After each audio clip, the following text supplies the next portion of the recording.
High-profile federal prison escapes seem to be all over the news recently. Well, this one has an international flavor to it, but is no less inventive.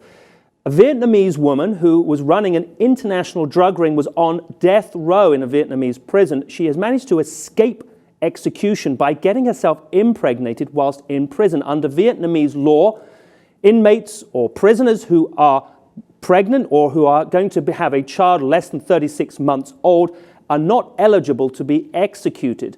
Joe, this individual is Nguyen Thi Hue.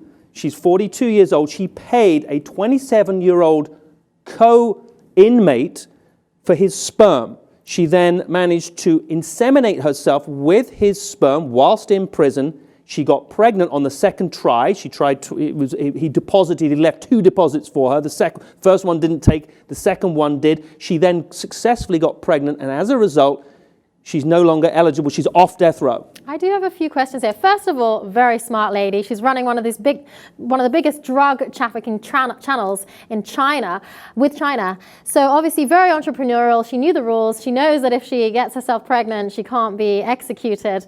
Why were 4 guards suspended though? Because just one thing that raises a few alarms in my mind is the difficulty of getting pregnant because of a vial of sperm. I would imagine it would be very hard to get yourself pregnant just by receiving a vial of sperm. And yet this woman, who incidentally was described officially as being strangely seductive, this was an official description of her, there was also 4 guards that were suspended? Yeah, so 4 guards have been suspended for being complicit in this particular crime or this particular incident. Yeah, the image of her, we can throw that up. She is strangely seductive. She officially described as not particularly attractive, but strangely seductive.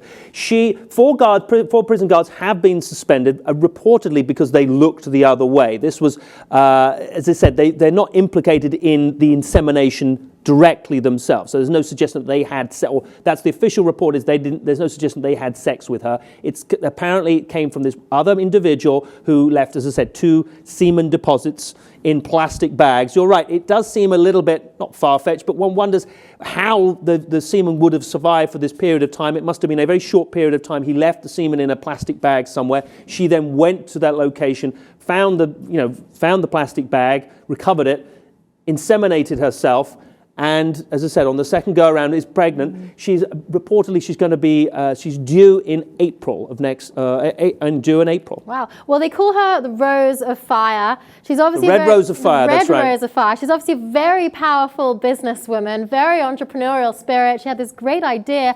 I wouldn't put it past those guards to have been seduced by this woman herself. Seduced by the Red Rose of Fire. Well, it wouldn't be the first time. In 2007, 2 guards who worked in a separate facility were themselves involved and implicated in getting a female prisoner pregnant, and who also did use the same device to avoid execution, avoid being on death row. It does highlight, though, as well, the issue with the harsh penalties, and Vietnam is constantly coming under a lot of pressure from the international community to lower some of the penalties for crimes, in particular with regards to robbery, production, and trade of fake food.